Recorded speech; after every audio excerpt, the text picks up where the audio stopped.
नमस्कार, बहुत स्वागत है आपका। इंडिया वॉइस देख रहे हैं आप। मैं हूं आपके साथ शिवम सोनी। मुख्यमंत्री पुष्कर सिंह धामी 2 दिवसीय खटीमा दौरे पर पहुंचे हैं और इस दौरान मुख्यमंत्री ने महिला आरक्षण बिल पास होने की खुशी मुख्यमंत्री से जाहिर की है। आपको बता दें कि इस दौरे के दौरान सीएम एक निजी होटल में आयोजित बीजेपी जिला कार्य समिति की बैठक में भी हिस्सा लेंगे।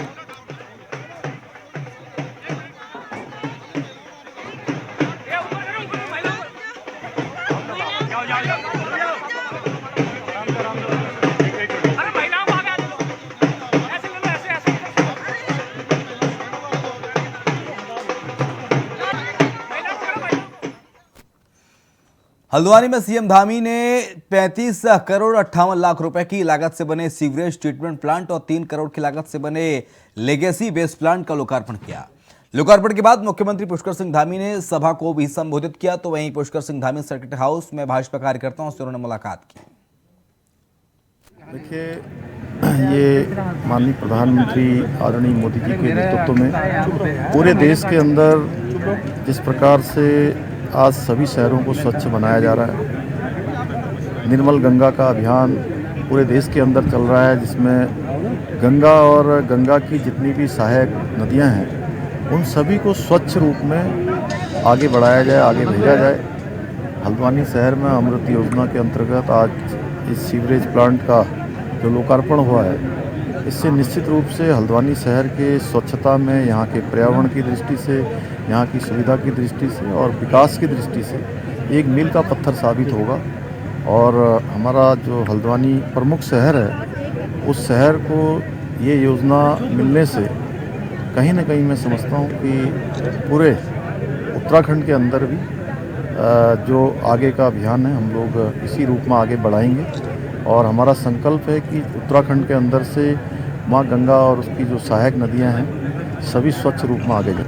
यहाँ पर चूँकि पर्यटन की दृष्टि से हल्द्वानी शहर हमारा प्रमुख एक शहर है, एक द्वार है, इसलिए यहाँ पर एक चिड़ियाघर निश्चित रूप से होना चाहिए। और हल्द्वानी का जो हमारा सुशीला तिवारी जो अस्पताल है, जो हॉस्पिटल है, उस पर भी यह ज़रूरी है कि वहाँ पर सभी प्रकार की सुविधाएं हैं। उन सभी सुविधाओं को आगे बढ़ाने के लिए यहाँ के जनमानस को सभी प्रकार की दृष्टियों से, यहाँ पर स्वास्थ्य की दृष्टि से भी उनको सुविधाएं यहाँ प्राप्त हों और अच्छी सुविधाएं प्राप्त हों। सीएम धामी ने सर्किट हाउस काठ गोदाम में अधिकारियों के साथ विकास कार्य को लेकर समीक्षा बैठक की। इस दौरान उन्होंने अधिकारियों की कार्यशैली पर कड़ी नाराजगी जाहिर की और कड़े लफ्जों में कहा कि किसी भी कीमत पर भ्रष्टाचार बर्दाश्त नहीं किया जाएगा। उन्होंने कहा कि जनहित से जुड़े मुद्दों को प्राथमिकता के साथ अधिकारी समय पर पूरा करें। साथ ही उन्होंने वन विभाग, पीडब्ल्यूडी विभाग, परिवहन विभाग समेत तमाम विभाग के अधिकारियों को स्पष्ट रूप से कहा कि वे समय पर कार्य को पूरा करें।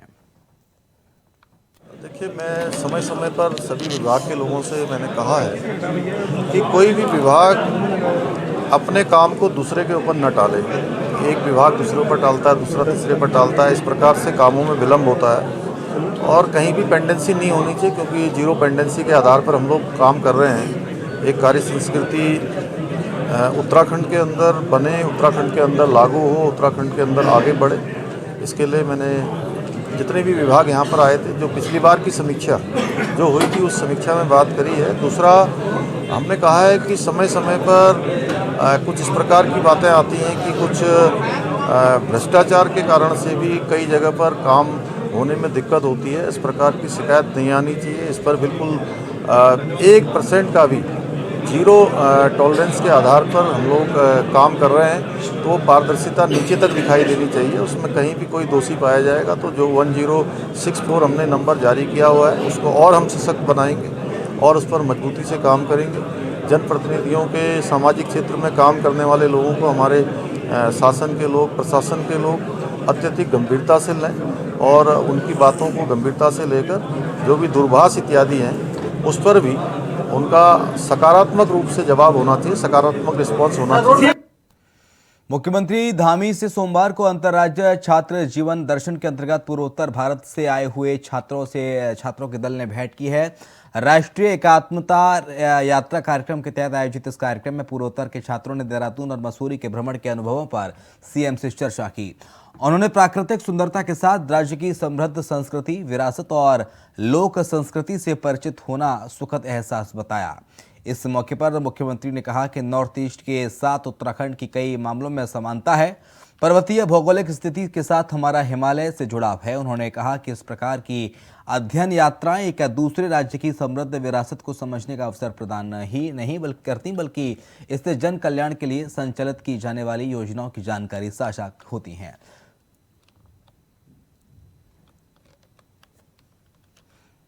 उत्तराखंड बीजेपी प्रदेश संगठन ने धामी सरकार की तारीफ करते हुए नकल माफियाओं पर कैसे कसे जा रहे शिकंजे को लेकर राज्य हित में सरकार के द्वारा उठाए गए कदम की सराहना की है। बीजेपी के प्रदेश महामंत्री आदित्य कोठारी ने कहा कि राज्य हित में धामी सरकार हर वो कदम उठाने का काम कर रही है जिससे जनता का लाभ हो। बीजेपी प्रदेश महामंत्री आदित्य कोठारी ने कहा कि पिछले दिनों जिस प्रकार से नकल माफियाओं का पर्दाफाश हुआ उस पर धामी सरकार ने नकेल कसते हुए आरोपियों को जेल में डालने का काम किया, जिससे निकट भविष्य में बेरोजगारों के साथ खिलवाड़ न हो सके। सरकार चाहती है कि नकल मुक्त परीक्षाएं हों, चाहे वो लोक सेवा के द्वारा हों, चाहे यूकेएसएससी के द्वारा हों। और बीच में जो घटनाएं सुनने को मिली हैं, सरकार ने बड़ी कठोरता के साथ में इसके खिलाफ कार्रवाई भी की है। दर्जनों लोग जेल भी गए हैं। और ये जो बड़ी मेहनत से परीक्षाओं की तैयारी करते हैं नौजवान बेरोजगार लोग, ये उनके साथ में बहुत बड़ा छलावा भी होता है कि लोग बैकडोर से परीक्षाओं में जो है नकल करके माफियाओं के साथ में मिल करके जो इस प्रकार की घटनाएं हुई हैं, ये बहुत बड़ी दुखद हैं। और हमारी सरकार आदरणीय मुख्यमंत्री धामी जी इसके प्रति बड़े सख्त और बड़े कठोर हैं। मुझे लगता है कि आने वाले समय में ऐसी शिकायतें न मिलें, इसके लिए पुख्ता व्यवस्थाएं जो है सरकार करने जा रही है। इधर उत्तराखंड में बीजेपी और कांग्रेस का विकल्प बनने के लिए जद्दोजहद कर रही आम आदमी पार्टी भी अभी तक अपना प्रदेश संगठन तैयार नहीं कर पाई है। इसमें प्रदेश संगठन के बागडोर प्रदेश संगठन समन्वय ज्योत सिंह बिष्ट के द्वारा संभाली जा रही है। आप नेता ज्योत सिंह बिष्ट की माने तो दिल्ली में निकाय चुनाव जीतने के बाद जिस प्रकार से वहां पर मेयर का चुनाव नहीं हो पा रहा और उसी वजह से पार्टी का सारा ध्यान दिल्ली में लगा हुआ है। इसके बाद जैसे ही दिल्ली में मेयर की समस्या सुलझ जाएगी, इसके बाद पार्टी का नेतृत्व उत्तराखंड की ओर ध्यान देगा और यहां पर भी जल्द ही नया प्रदेश संगठन तैयार होगा।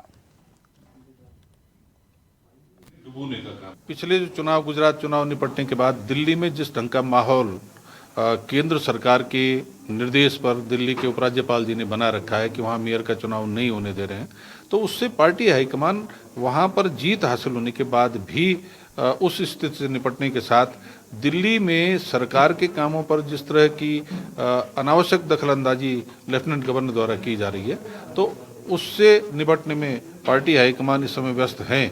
जैसे ही ये व्यवस्था खत्म होगी तो निश्चित रूप से पार्टी यहाँ पर प्रदेश अध्यक्ष का चयन करेगी। महिला कांग्रेस प्रदेश अध्यक्ष ज्योति रौतेला के नेतृत्व में तमाम महिलाओं ने एलआईसी कार्यालय के बाहर जमकर प्रदर्शन किया। लगातार कांग्रेस के नेता एसबीआई और एलआईसी में अडानी ग्रुप की दखल को लेकर विरोध कर रहे हैं।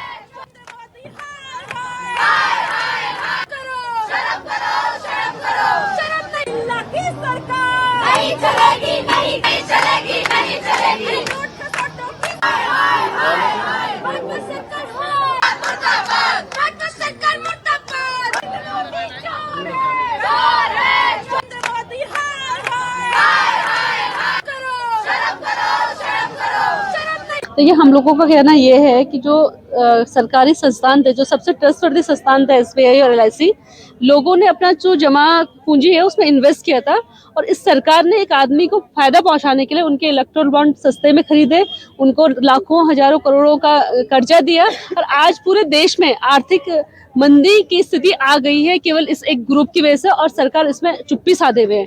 जेसीबी का जो गठन हुआ सरकार ने उस पर कोई बात नहीं करी है, प्रधानमंत्री की तरफ से कोई भी स्टेटमेंट नहीं आया है, सेबी ने कुछ नहीं बोला, आरबीआई ने कुछ भी नहीं बोला और लाखों करोड़ों रुपए का नुकसान हुआ। जो जनता की, आम जनता का पैसा है वो सरकार ने एक आदमी को फायदा पहुंचाने के लिए दिया है।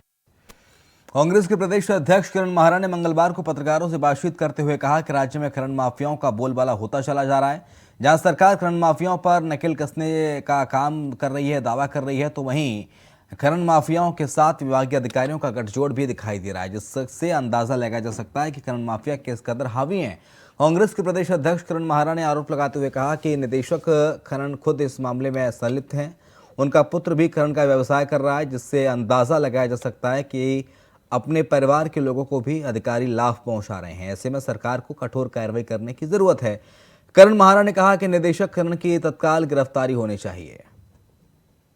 को लेकर मैं कह रहा हूं, इसमें कई ऐसे क्षेत्र हैं जिसमें संगठित रूप से अपराध कराया जा रहा है, अपने चहेतों से खनन कराया जा रहा है, पोकलैंड्स जेसीबी नदियों का सीना चीर रही हैं और हजारों की संख्या में ट्रक भर के रातों रात जो है सप्लाई की जा रही है, जिससे रेवेन्यू का लॉस हो रहा है, माँ प्रकृति का नुकसान हो रहा है और हमारा जो खनिज पदार्थ है उसकी चोरी हो रही है, जिसको सरकार को रोकना चाहिए। सरकार संरक्षण नहीं देने चाहिए। सरकार ने अनेकों पहले भी कदम ऐसे उठाए जिससे रेवेन्यू लॉस हुआ, जिसमें 7 रुपये के हिसाब से प्रति घन मीटर प्राइवेट व्यक्ति को देने की बात हुई, जिसका लाभ अपराधी उठा रहे हैं। और जो वन विभाग की 30 रुपये का रेट था, या जो कुमाऊं मंडल विकास निगम या गढ़वाल मंडल विकास निगम के 24 के रेट थे, जो उसके बाद जब वहाँ बोली लगती थी उस पर होता था, 30 रुपये से ऊपर का रेट जाता था, सरकार को रेवेन्यू आता था, उसको बहुत बड़ा नुकसान हुआ है।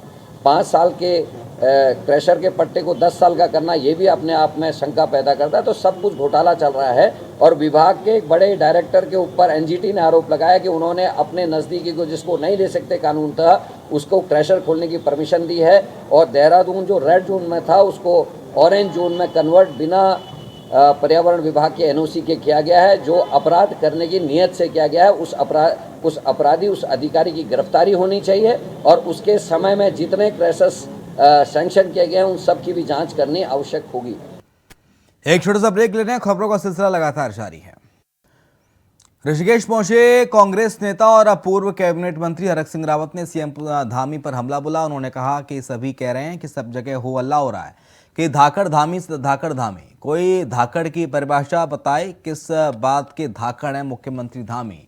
प्रदेश में बेरोजगारों के साथ जो मजाक भर्ती परीक्षाओं में हो रहा है, क्या इस बात के धाकड़ धामी है? ये देवों की भूमि है, यहाँ धाकड़ नहीं शांत व्यक्तित्व के मुखिया की आवश्यकता है, जो प्रदेश के विकास पर फोकस कर सके, ना कि जनता युवाओं की मंशा पर पानी फेरे। मैं कोई धाकड़ धामी इस बात पे धाकड़ धामी है कि संघ लोक सेवक में भर्तियों में घोटाला हो रहा है। क्या इस बात को लेकर धाकड़ धामी है कि अंकिता की हत्या हो रही है? किस बात का धाकड़ धामी भाई? आप कोई धाकड़ ना हो, कोई शांत प्रिय हो, कोई बहुत ज़्यादा और, लेकिन प्रदेश देवभूमि है, देवभूमि को देवभूमि रहने दो ना। ये गंगा यमुना की भूमि है, ये हेमकुंड की भूमि है, ये कलेर की भूमि है। इस भूमि को जो है आप देवभूमि को देखो 3 धर्मों के दृष्टिकोण से। अगर हिंदू धर्म के दृष्टिकोण से तो पूरे दुनिया में मैं सोचता हूँ उत्तराखंड से बड़े धार्मिक स्थल कहीं नहीं है, गंगा यमुना ही उत्तराखंड में। अगर आप सिख धर्म के दृष्टिकोण से कहें तो हेमकुंड साहिब से बड़ा धार्मिक स्थल शायद ही मैं सोचता हूँ पूरी दुनिया में नहीं है। अगर मुस्लिम धर्म के दृष्टिकोण से अजमेर शरीफ के बाद नहीं कलेर शरीफ जैसी दरगाह हमारे प्रदेश के अंदर है। तो आज आप इसकी जो आस्था है लोगों की, पूरी दुनिया के लोगों की 1/3 दुनिया की 1/3 आबादी का आस्था का केंद्र ये उत्तराखंड है। और कहीं ना कहीं उत्तराखंड उन 1/3 दुनिया की आबादी के लोगों की आस्था के साथ खिलवाड़ भारतीय जनता पार्टी की सरकार कर रही है। उधर जोशीमठ में भूदसाव से प्रभावित परिवारों के पुनर्वास के लिए फैब्रिकेटेड भवनों का निर्माण कार्य तेजी से जारी है। जिलाधिकारी हिमांशु खुराना ने मंगलवार को जोशीमठ में भूदसाव से प्रभावित परिवारों के पुनर्वास के लिए उद्यान विभाग की भूमि और ढाक में संचालित फैब्रिकेटेड भवन निर्माण कार्यों का स्थलीय निरीक्षण किया। उन्होंने कार्यदायी संस्था को निर्देशित किया कि निर्माण कार्यों को तेजी में से करें और जल्द से जल्द काम पूरा करें। कोई भी आवश्यकता हो तो तत्काल संज्ञान में लाया जाए। बता दें कि आपको आपदा प्रभावितों के लिए ढाक में केंद्रीय भवन अनुसंधान संस्थान रुड़की के सहयोग से कार्यदायी संस्था RWD के माध्यम से फैब्रिकेटेड भवन बनाए जा रहे हैं। ढाक में विद्युत लाइन बिछा दी गई है। 2 हफ्ते से तो स्थिति में ठहराव आया था और नीचे जो जेपी में पानी का रिसाव था उसमें भी बहुत उसकी गति बहुत कम हुई थी, करीब 16 LPM तक पहुंच गया था। जो अभी 1-2 दिन से हमें कुछ रिपोर्ट्स मिली हैं तो कुछ घर ऐसे जहां पर पहले से क्रैक थे उसमें वाइडनिंग की रिपोर्ट्स आई हैं और कुछ 5 घर ऐसे हैं जहां पर नए घरों में भी बिल्कुल हल्की दरारें हमें परिलक्षित हुई हैं। तो उन घरों को, उन लोकेशंस को हम मॉनिटर कर रहे हैं। हमने क्रैक मीटर्स भी वहां पहले से लगा रखे थे और डेली बेसिस पर मॉनिटरिंग सेक्टर अधिकारी के माध्यम से चल रही है। जो जनप्रतिनिधि हैं वो भी लगातार संपर्क में हैं। तो अगर ऐसी स्थिति आती है कि हमें कोई एक्शन लेना पड़ता है तो उसके लिए तैयार हैं। रुद्रपुर राजस्व आयुक्त एवं सचिव चकबंदी चंद्रेश कुमार यादव ने जिला कार्यालय पहुंचकर चकबंदी कार्यालय का निरीक्षण किया, साथ ही संबंधित अधिकारियों के साथ बैठक भी की।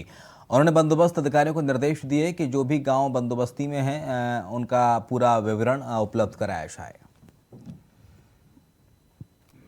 तो उसके बारे में रिव्यू किया गया है कि इनमें इन कार्यों को कैसे कितनी जल्दी इसको पूरा किया जाए, सो दैट कि इनको भी डीनोटिफाई किया जा सके। इसके अलावा अभी भी बहुत सारे केसेस लोगों के आ रहे हैं। लोग हमारे चकबंदी अधिकारी के यहाँ अपनी प्रॉब्लम्स को रखते हैं, शेयर करते हैं, और उसमें इन लोगों का जो डिस्पोजल है उसको तेज करने के बारे में चर्चा की गई है और एक इनसे एसओपी बनाने के लिए कहा गया है ताकि उस पर भी एक त्वरित कार्रवाई की जा सके। तो हरिद्वार तहसील में मंगलवार को तहसील दिवस का आयोजन किया गया, जिसमें हरिद्वार के जिलाधिकारी विनय शंकर पांडे, एसएसपी अजय सिंह और सीडीओ प्रतीक जैन समेत का तमाम विभागों के अधिकारी मौजूद रहे। इस दौरान जिलाधिकारी विनय शंकर पांडे ने तहसील दिवस में पहुंचे सभी फरियादियों की समस्याओं को सुना। तहसील दिवस के मौके पर कुल 54 शिकायतें आईं, जिसमें से 20 से शिकायतों का मौके पर ही निस्तारण कर दिया गया। बाकी बची शिकायतों के निस्तारण के लिए जिलाधिकारी ने संबंधित विभागों के अधिकारियों को निर्देशित किया। देखिए, अभी लास्ट जो शिकायत आई है उसको मिलाकर कुल 54 शिकायतें आई थी। उसमें से करीब 20 शिकायतों का निस्तारण मौके पे किया गया है। शेष सभी शिकायतों के लिए एक टाइम बाउंड ऑर्डर पास कर दिया गया है और हम उम्मीद करते हैं कि सही समय पर उनका निस्तारण मेरिट के आधार पर हो जाएगा। आगे क्या मतलब तहसील दिवस जब बनता है? तहसील दिवस का तो आपको पता है कि फर्स्ट और थर्ड मंगलवार को एक रोस्टर बना हुआ है, उन तहसीलों में आयोजित होता है, जिसमें जनपद स्तर के सभी अधिकारी प्रतिभाग करते हैं और प्रयास ये होता है कि जनता को त्वरित न्याय वहाँ पर मिल जाए। देखिए, अभी लास्ट हरिद्वार के बैरागी कैंप क्षेत्र में भारी मात्रा में दवाइयों गड्ढे में दवाए जाने की सूचना मिली, जिस पर डीएम के निर्देश पर एसडीएम पूरण सिंह राणा पहुंचे और जेसीबी मशीन के जरिए गड्ढे को खुदवाया गया और दवाइयों को निकाला गया। एसडीएम ने बताया कि गड्ढे में दबा दी गई सभी दवाएं सरकारी हैं। इनमें से कुछ दवाएं एक्सपायरी डेट की हैं तो कुछ एक्सपायर नहीं हुई हैं। फिलहाल मामले की जांच की जा रही है। मुझे ऑन कॉल अभी पता चला, कुछ जर्नलिस्ट ने मुझे कॉल किया है और एसडीएम साहब ने मुझे कॉल किया, बताया कि यहाँ पे बहुत सारी मात्रा में दवाइयाँ डैम की गई हैं और मैं मौके पर आके मैंने यहाँ पे चेक किया तो जो दवाइयाँ यहाँ पे पाई गई हैं वो मोस्टली विटामिन की, आयरन, विटामिन सी है, और जिसमें 1-2 दवाइयाँ एक्सपायर हो चुकी हैं, बाकी 2-3 दवाइयाँ ऐसी हैं जिनकी कि अभी एक्सपायरी नहीं हुई है। ये विषय थोड़ा सा जो है गलत है। इस तरीके से जो दवाइयाँ अभी खाने योग्य हैं उनको जो है डैम किया गया है और जो कि जनता के हित में जानी चाहिए थी, उन्हें बिकनी चाहिए थी। बट जो जांच का विषय ये है कि ये दवाइयाँ सारी गवर्नमेंट सप्लाई की हैं, तो सीएमओ साहब को मेरे द्वारा एक जांच के द्वारा एक लेटर उन्हें प्रस्तुत करके ये सारी जानकारी दी जाएगी कि किस हॉस्पिटल में ये बैच की दवाइयाँ उनके द्वारा सप्लाई की गई थी। तत्पश्चात ही पता चल पाएगा कि किसने और किस हॉस्पिटल से ये दवाएँ यहाँ पर डैम की और क्यों की गई। विकासनगर के केसरी बिहार से दलित नेता दौलत कुंवर को पुलिस ने गिरफ्तार किया है। दरअसल दौलत सिंह पर पुलिस के उच्च अधिकारियों के नाम से कई लोगों ने डोनेशन लेने का आरोप लगाया है। बता दें कि बीते रोज 2 अधिवक्ताओं ने इस मामले में डीजीपी से शिकायत करके कार्रवाई की मांग की थी। डीजीपी के आदेश पर पुलिस ने कार्रवाई करते हुए आरोपी को गिरफ्तार कर जेल भेज दिया है।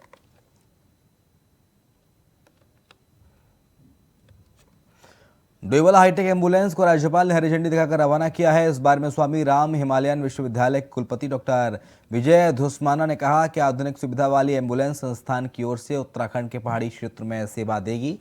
राज्यपाल लेफ्टिनेंट जनरल गुरमीत सिंह ने हिमालयन हॉस्पिटल को पहाड़ के लिए वरदान बताया।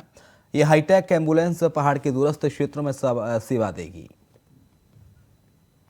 आज हिमालयन हॉस्पिटल की जो न्यू बॉर्न बेबीज़ को ट्रांसपोर्ट करने के लिए एक नई एम्बुलेंस को झंडा दिखा करके महामहिम राज्यपाल जी ने उसको आज उसका एक तरह से विधिवत उद्घाटन किया है। ये हमारे अस्पताल में जो न्यू बॉर्न बेबीज़ हैं उनको समुचित सुविधाएं प्रदान करने के लिए, उनको दूसरे अस्पतालों से, घरों से अस्पताल में ट्रांसपोर्ट करने के लिए बहुत सुव्यवस्थित सुविधा हम लोगों ने उपलब्ध कराई है। इस न्यूबॉर्न जो नियोनेटल हमारा जो आईसीयू ऑन व्हील, क्योंकि एक पूरा आईसीयू सेटअप छोटे बच्चे के लिए एम्बुलेंस में क्रिएट किया गया है। इससे मैं समझता हूँ कि जो न्यू बॉर्न बेबीज़ होते हैं, जो बच्चे पैदा होते हैं, उसमें अगर कोई उनको प्रॉब्लम है तो इमीडिएटली उनको हमारा जो नियोनेटल यहाँ पे जो सेंटर है जो बहुत अच्छा काम कर रहा है, उसमें उनको ट्रांसपोर्ट किया जा सकता है। उत्तराखंड में बजट सत्र के गैरसैंण में आउट होने के आहट के साथ ही एक बार फिर से इस पर सियासत तेज हो गई है। सत्ताधारी बीजेपी गैरसैंण को अपनी प्राथमिकता में बताकर इस बजट सत्र से पहले सकारात्मक संदेश देना चाहती है, तो कांग्रेस ने इस मुद्दे पर सरकार की घेराबंदी शुरू कर दी है। ये रिपोर्ट देखिए, उसके बाद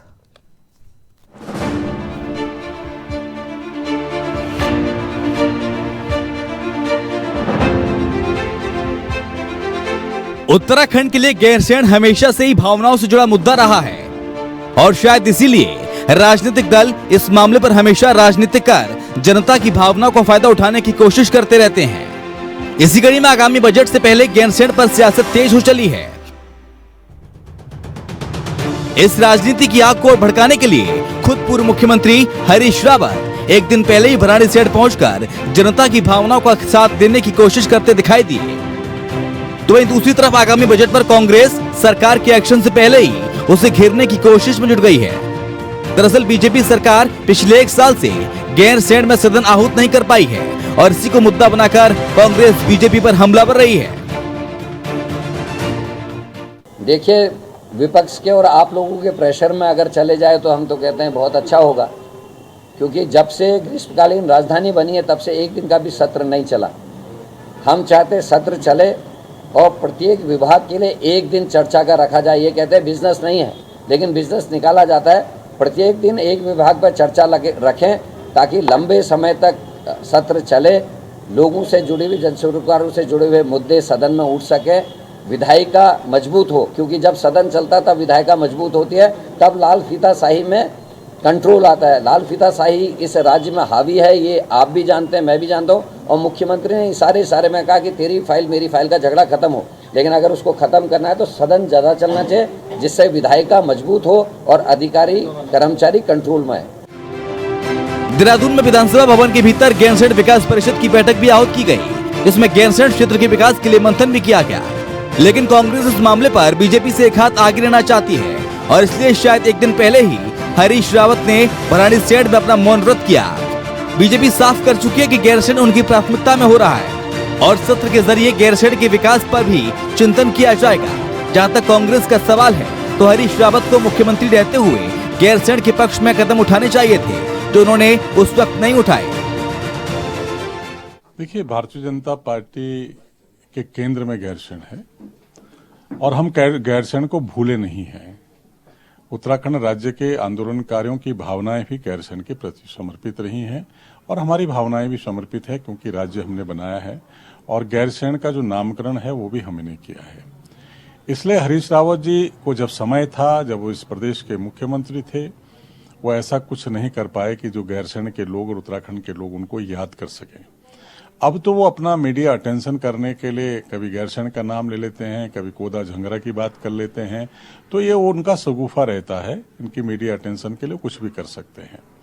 हम वहाँ बजट सत्र करा रहे हैं। विधानसभा अध्यक्ष रितु खंडूरी जी ने निर्णय लिया है, सरकार ने निर्णय लिया है, उसकी तैयारी बैठकें हो रही हैं। कुल मिलाकर गैरसैंण के मुद्दे पर सरकार संजीदा हो या ना हो, लेकिन इस पर सियासत जरूर होने लगी है। ग्रीष्मकालीन राजधानी घोषित होने के बावजूद भी न यहाँ सत्र ही आहूत रहा है और न ही विधानसभा के रूप में कोई कार्य की संपादित किया जा रहा। ऐसे में अंदाजा लगाया जा सकता है कि गैरसैंण को ग्रीष्मकालीन राजधानी बनाने के बाद सरकार उस पर कितना काम कर रही है। Saurabh Bhatia, India voice, Dehradun.